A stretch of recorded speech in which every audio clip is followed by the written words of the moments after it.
खबरों में आगे बढ़ते हैं। मध्य प्रदेश, राजस्थान और छत्तीसगढ़ में सपा अखिलेश का न डीपीए का फार्मूला काम आया है, ना ही बसपा प्रमुख मायावती का प्रचार। मध्य प्रदेश में सपा प्रत्याशी मिर्ची बाबा को अखिलेश यादव ने एक्स के जरिए शुभकामनाएं दी हैं, लेकिन उसे महज 136 वोट ही मिले हैं। तीनों राज्यों में सपा जहां चारों खाने चित हो गई है, वहीं बसपा की उम्मीदों को बड़ा झटका लगा है। इन नतीजों के बाद इंडिया गठबंधन को भी अपनी रणनीति पर पुनर्विचार करने की जरूरत है, क्योंकि उसके रणनीतिकार जिस जातीय जनगणना के मुद्दे को सबसे कारगर मान रहे थे, मध्य प्रदेश के साथ साथ राजस्थान और छत्तीसगढ़ में भी यह कोई खास प्रभाव नहीं छोड़ सका।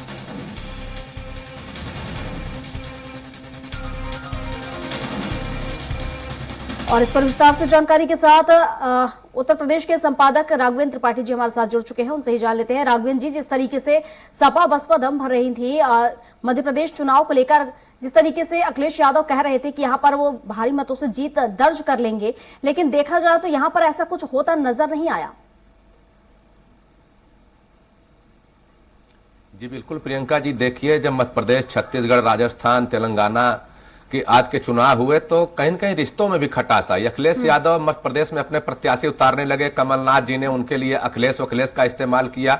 जो इंडी गठबंधन था उसमें भी दरार आई। अखिलेश ने 74 सीटों पर अपने प्रत्याशी उतार दिए, लेकिन हासिल कुछ नहीं हुआ। 1% से भी कम वोट पाए हैं अखिलेश यादव। वहीं मायावती किसी गठबंधन में नहीं थी, न इंडी में थी न एनडीए में थी। उसके बाद भी सभी राज्यों में चुनाव लड़ी। हालांकि राजस्थान में 2 सीटें उनको मिली थी, जबकि 2018 के विधानसभा चुनाव में उन्होंने 6 सीटें जीती थी। लेकिन मध्य प्रदेश और छत्तीसगढ़ में उनकी बोहनी नहीं हुई। हालांकि गोंडवाना पार्टी से उनका गठबंधन भी था। सबसे बड़ी बात है कि जिस तरह से विपक्ष बिखरा है, उसका फायदा भारतीय जनता पार्टी को मिला है। और अखिलेश यादव जिस पीडीए का, पिछड़ा दलित अल्पसंख्यक का नारा दे रहे थे, जाति जनगणना की मांग कर रहे थे, वह भी धराशायी होता दिख रहा है। अब आगे उत्तर प्रदेश में क्या रणनीति बनेगी? 2024 का लोकसभा चुनाव है। अखिलेश यादव और कांग्रेस के बीच में खटास भी पैदा हो चुकी है।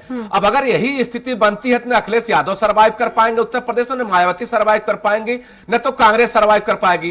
क्योंकि जिस तरह से मोदी और योगी लगातार अपने काम को धार दे रहे हैं, अपने बातों को जनता तक पहुंचा रहे हैं, उससे नहीं लगता कि जिस एजेंडे पे कांग्रेस सहित सपा और बसपा विपक्षी दल उत्तर प्रदेश में काम कर रहे हैं, उससे बहुत कुछ हासिल होगा। क्योंकि मध्य प्रदेश का चुनाव, छत्तीसगढ़ का चुनाव, राजस्थान का चुनाव एक संदेश दिया है। कांग्रेस ने 2 राज्यों में अपनी सरकारें खोई हैं। हालांकि तेलंगाना में उसे विजय हासिल हुई है, लेकिन हिंदी भाषी बेल्ट में जिस तरह से कांग्रेस का सफाया हुआ है, वो भी चौंकाने वाला है। खासतौर से क्षेत्रीय दलों को सबक लेने की जरूरत है, एकजुटता दिखाने की जरूरत है। लेकिन जिस तरह से मध्य प्रदेश चुनाव में सपा और कांग्रेस में मनमुटाव हुआ, वह आगे चल के अभी भारतीय जनता पार्टी को और फायदा पहुंचाने वाला है। क्योंकि समाजवादी पार्टी जान गई है कि कांग्रेस के बूते नहीं है कि वो भारतीय जनता पार्टी को रोक पाए। उत्तर प्रदेश में वही सबसे बड़ी पार्टी है। हालांकि मायावती को आप कह सकते तो फायदा है, क्योंकि 2022 के विधानसभा चुनाव में उत्तर प्रदेश में मात्र 1 सीट विधानसभा चुनाव में मायावती जीती है,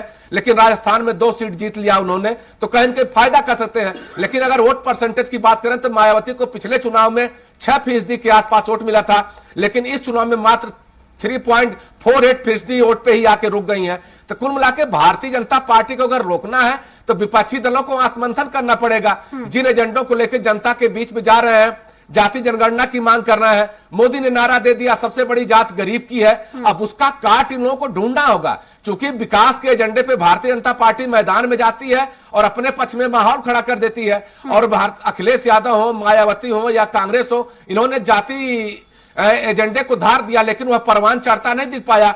और उसी एजेंडे पे उत्तर प्रदेश में भी सियासी दल काम कर रहे हैं। तो देखना होगा कि आगे वाले चुनाव में क्या होता। लेकिन इतना जरूर है कि अखिलेश यादव ने एमपी में जिस तरह से कांग्रेस का खेल बिगाड़ा है, अगर यह मनमुटाव दूर न किया गया तो हो सकता है कि इसी तरह के परिणाम उत्तर प्रदेश में 2024 के लोकसभा चुनाव में देखने को मिले। जी बिल्कुल राघवेंद्र जी, बिल्कुल सही कहा आपने कि जिस तरीके से मोदी जी ने जो नारा दिया था, मोदी की गारंटी, और गारंटी का मतलब है कि हर गारंटी का पूरा होना, कहीं ना कहीं इस नारे ने जनता के मन में एक देखा जाए तो एक घर कर लिया। और जनता ने शायद यही वजह रही कि विश्वास जताया है, और 3 राज्यों में कहीं ना कहीं भारी मतों से बीजेपी यहां पर जीती है। तो कहीं ना कहीं अगर हम देखें तो जनता ने ये तस्वीर तो साफ कर दी है कि मोदी ही जनता के मन में है, तो लोकसभा चुनाव की भी तस्वीर कहीं ना कहीं साफ होती नजर आ रही है। जी बिल्कुल, अगर हम मध्य प्रदेश चुनाव, छत्तीसगढ़ चुनाव, राजस्थान चुनाव को सेमीफाइनल मान लें तो फाइनल का रिजल्ट 24 में दिख रहा है। अब मोदी ने कल अपने मुंह से भी खुद कहा कि जो जीत की हैट्रिक है 24 में भी हैट्रिक दिलाएगी, यानी मोदी तीसरी बार प्रधानमंत्री बन सकते हैं। लेकिन सबसे बड़ा सवाल है कि मोदी को घेरने के लिए जिस तरह से रणनीति की जरूरत है, शायद वह रणनीति बिखर रही है। विपक्ष अपने आप में एकजुट नहीं हो पा रहा है, तो रणनीति की बात क्या करें। सबके अपने अपने स्वार्थ हैं। अखिलेश यादव उत्तर प्रदेश में मजबूत है तो बाकी राज्यों में कांग्रेस उनको कोई तवज्जो नहीं देती है। बहुजन समाज पार्टी अलग थलग पड़ी हुई है। इसी तरह बिहार की स्थिति है, तेजस्वी यादव, नीतीश कुमार वहां कांग्रेस को बहुत सीटें देने की स्थिति में नहीं है। बंगाल में ममता बनर्जी मजबूत स्थिति में है। अगर ममता बनर्जी कांग्रेस को स्पेस देती है तो आगे चल के उनके लिए दिक्कत पैदा होगी। तो जिस तरह से विपक्ष को एकजुट होना चाहिए था अपने निजी स्वार्थ को हटाकर, अगर मोदी को वाकई में रोकना है तो इन लोगों को अपने निजी स्वार्थ त्यागने पड़ेंगे। अपनी जो लालसा है सत्ता की उसको थोड़ा पीछे रखना पड़ेगा, तब जाके आप मोदी को रोक पाएंगे। क्योंकि मोदी ने जिस तरह से जनता के बीच अपनी बात रखी है, जो उन्होंने कहा कि मोदी है तो गारंटी है, मोदी ने जो 2014 के लोकसभा चुनाव में जितने भी वादे किए थे लगभग पूरा किए हैं। अभी एक वादा बाकी है समान नागरिक संहिता का। अगर देखना होगा, अगर तीसरा कार्यकाल मिलता तो हो सकता है वो भी वादा पूरा हो जाए। राम मंदिर का निर्माण भारतीय जनता पार्टी 1952 से करती चली आ रही है, उसका भी काम चल रहा है। 22 जनवरी को प्रधानमंत्री मोदी उद्घाटन करने वाले हैं। एक देश एक विधान एक संविधान की बात करते थे, कश्मीर जम्मू कश्मीर से 370-35 को उन्होंने हटा दिया।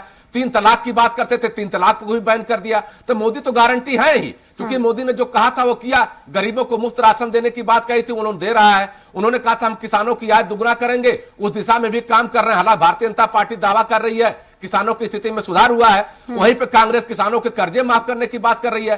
तो एक तरफ उत्थान की बात हो रही है, एक तरह से आप कर्जे मांगकर फिर कर्जा प्रथा को बढ़ावा देने की बात करते हैं। तो कहीं न कहीं आपस में टकराव है और जनता जानती है कि किसके वादों में कितना दम है। क्योंकि कांग्रेस ने छत्तीसगढ़ में सरकार बनाई थी, राजस्थान में सरकार बनाई थी। 2018 में जो वादे पूरे किए थे उसमें से बहुत से वादे अधूरे रह गए हैं। और सबसे बड़ी बात प्रियंका जी, आप जिस पिच पर खेलना चाहती है भारतीय जनता पार्टी, और वह पिच उनको खुद आप तैयार करके दे देंगे। भारतीय जनता पार्टी का सबसे बड़ी पिच है धर्म का मुद्दा। अगर आप सनातन पे हमला कर देंगे तो भारतीय जनता पार्टी को रोक पाना बड़ा मुश्किल होगा। और विपक्ष से कहीं न कहीं गलती हुई, चाहे अखिलेश यादव हो, चाहे मायावती हो, या कांग्रेस के वरिष्ठ लीडर राहुल गांधी, प्रियंका गांधी हो। जी बिल्कुल राघवेंद्र जी, यानी ये कह सकते हैं कि अगर लोकसभा चुनाव जीतना है तो इंडी गठबंधन को कहीं ना कहीं एक होना पड़ेगा, और जिस तरीके से जो सनातन धर्म है कहीं ना कहीं उसको लेकर उन्हें मुखर होना होगा, और तभी कहीं ना कहीं लोकसभा चुनाव में वो जीत हासिल कर पाएंगे। फिलहाल शुक्रिया आपका तमाम जानकारियों के लिए।